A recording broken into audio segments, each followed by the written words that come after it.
Hi there everyone and welcome to my first attempt at uploading a YouTube video. I have no idea what I'm doing. Hope you enjoy.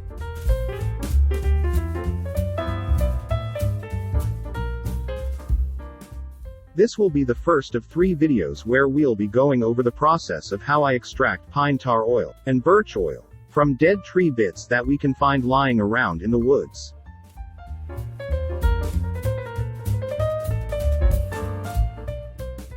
So what is pine tar oil, and what is birch oil?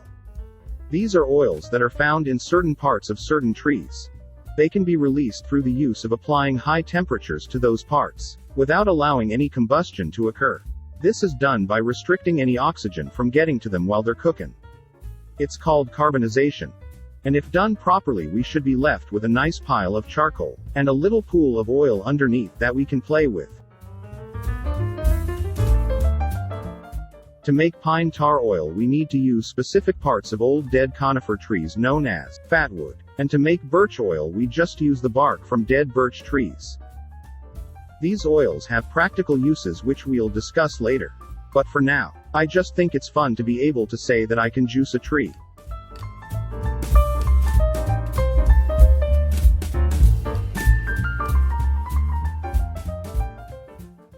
In this video we'll start by going over the collection system I've been using up until now and how it works.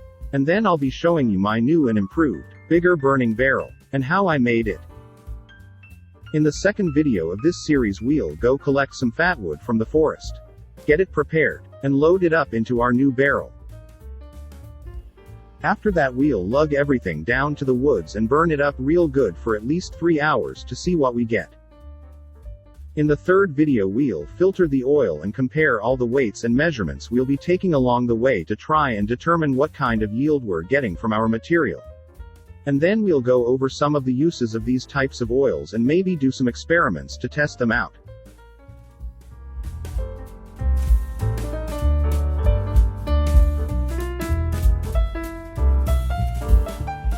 But for now, let's get to the video. I hope you find it informative. If you do, please consider liking, commenting, subscribing, all that good stuff.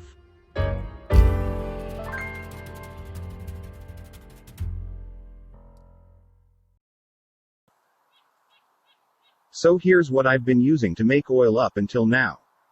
The top part is what holds all your raw materials and stops oxygen from getting in while they're baking. And on the bottom we have a collection tin where all the oil runs down into. I'll be showing you how to set this up in a second, but first let's talk about these parts starting from the top. This is just a weight to help keep the lid down and add some stability to everything as we throw logs at it. The burn chamber needs to be a metal container with a tight-fitting lid. And preferably a smooth, flat bottom. This used to be an old cookie tin. It will hold all of our fatwood, or birch bark, which we'll be going over in more detail at the start of the next video. Somewhere on top we need a small hole to allow for all the gases and especially the pressure to escape. Or we might pop a lid. As for the bottom, and please forgive this hack job you're seeing. It needs to be convex, or bowl-shaped, in order for the oil to collect in the middle. To do this, consider propping up the tin on its bottom edges and placing a smaller diameter piece of round metal inside the center, and giving that a few good whacks. Try to avoid hammer marks like this nightmare. It'll still work, but we'll lose the oil that collects in those little dents. Last, we need to poke a hole down through the bottom for the oil to run out of, and into the collection jar. This will also help with the convexification of the bottom. For the collection tin, we're going to want something metal to catch the searing hot oil with. Burned out soup cans are fine to use, but keep an eye out for something sturdy, with a smooth interior, and a lid. For reuse, an emptied metal cup has the option of being thrown into a fire, followed by a light scrubbing for easy cleanup. The lid will help keep any debris out of the oil as well as keep the stench in. I found this can at a thrift store several years ago and have used it about 5 or 6 times now. Hopefully it's big enough to fit whatever juice comes out of my new barrel. Oh, yeah. I also just came up with a special collar that fits in there, but it'll be easier to show you what it does, rather than explain it. So let's go see how to get everything dug in, and ready for the fire. First we're going to want to make sure we have a campfire big enough to completely surround our tin with hot fire.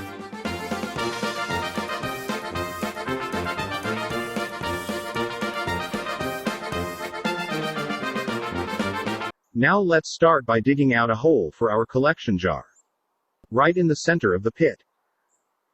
We don't want any fire or oxygen getting into this area, where the jar sits underneath the bottom of our main tin.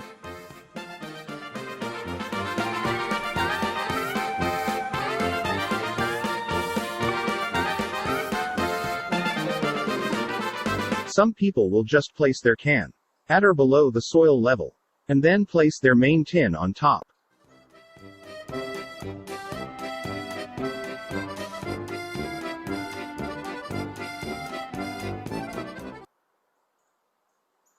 Which is fine.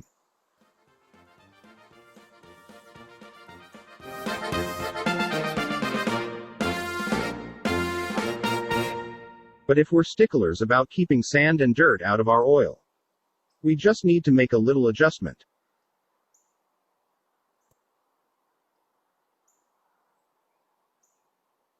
Let's add some soil to the bottom of the hole, so that our cup sticks up from the surface no more than an inch, and enough for us to be able to put our lid on.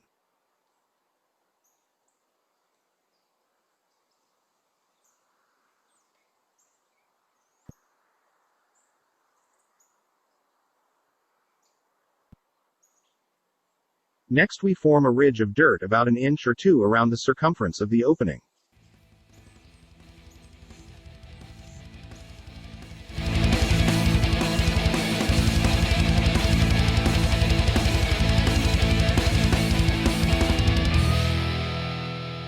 This ridge should be just a tiny bit higher than the edge of the collection cup, so that when we place the main tin on top, it will compress the soil down and form a nice seal. Now we have less chance of dirt getting into our collection tin.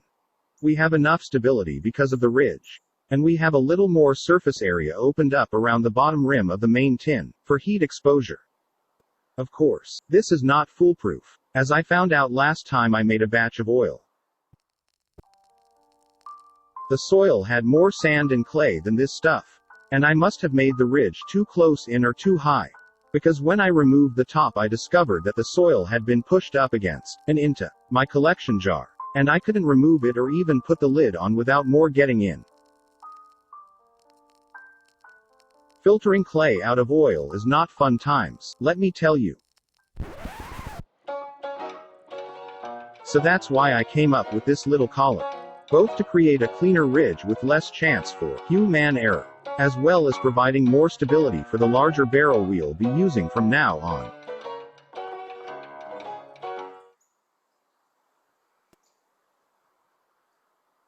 To install this we dig a little moat around the collection cup and plop it in.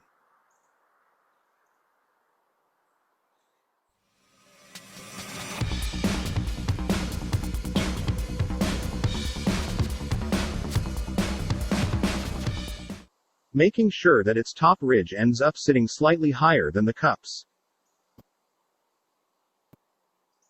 Now we can safely pack some soil up against the rigid walls of the collar to create a nice seam, which will be less likely to collapse if things get moved around.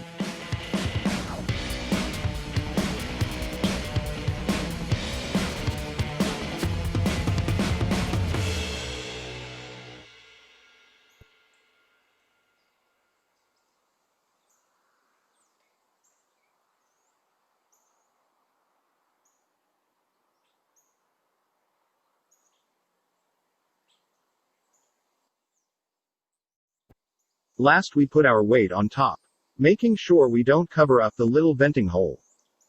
So now we're ready to build a big, roaring fire around this puppy. And for its size, we need to keep that fire roaring for a minimum of 2 hours. Once the fire is extinguished and our tin, which will now be full of charcoal, cools down enough to be removed, we can finally get a look at how much oil we've collected. If you don't have a lid, you might want to pull your can out with some sort of tool. Or at least gloves, because it can get quite hot. We have a lid, so we're going to plop it on right now to avoid any spills or debris from accidentally getting in while we remove the can. Now, this cookie tin has served me well over the years. And although we have a new container, we're not going to throw this one out because, well, the new one might not be practical or work as expected.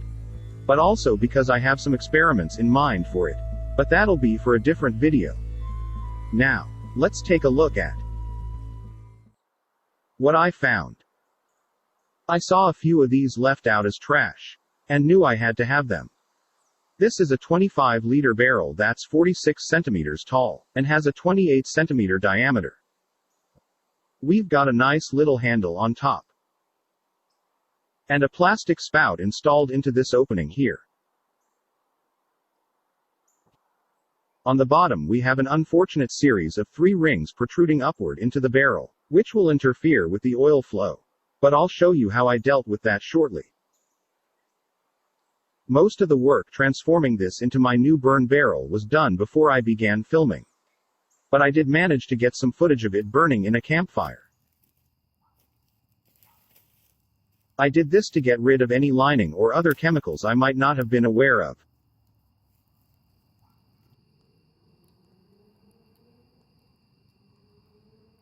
Anyways, that brings us to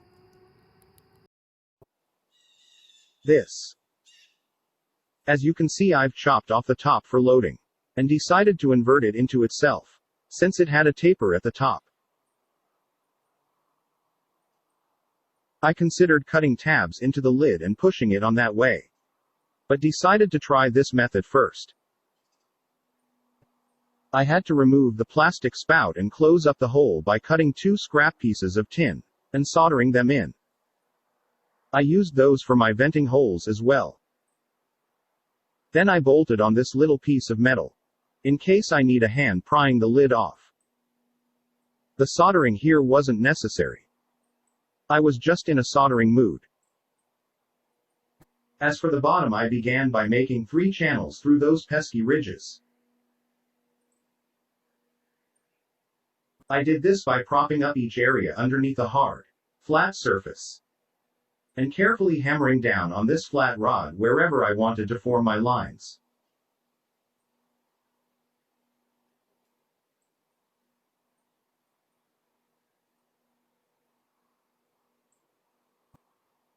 To make the bottom bow out, I placed this old pot in the center, and used the same rod to pound it down. After that, I just drilled out the exit hole, which also helped with the bow at the very center. And I was pretty much done. I say pretty much because there's one last thing this little guy needs. Let's go take care of that right now.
Ah yes.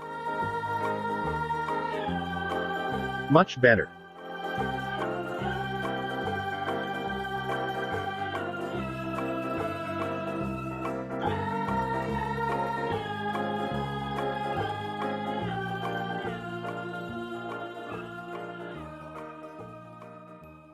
So as you can see, we have a much larger container now, and I'm very excited to try it out with you guys.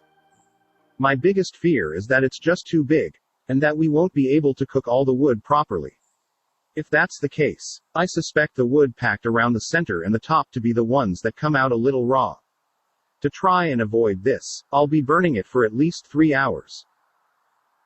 By my estimates, the collection tin should be large enough to handle the amount of oil that will be coming out of this much material, so I'm not too worried about that. My only other concern is that I'll be having a little bonfire in a ravine, just off the road from a major intersection in a large city. Hopefully I can get this barrel and all the tools I need down there in one trip. And hopefully no one calls the fire department on me. To find out how the burn goes, stay tuned for episode 2 of this series. I'll also be showing you how I collect my raw material and how I get it ready for the barrel. Until then, thank you so much for watching. If you enjoyed this video, please consider liking, subscribing, commenting, hitting that notification bell, or sending me a big, giant pile of money.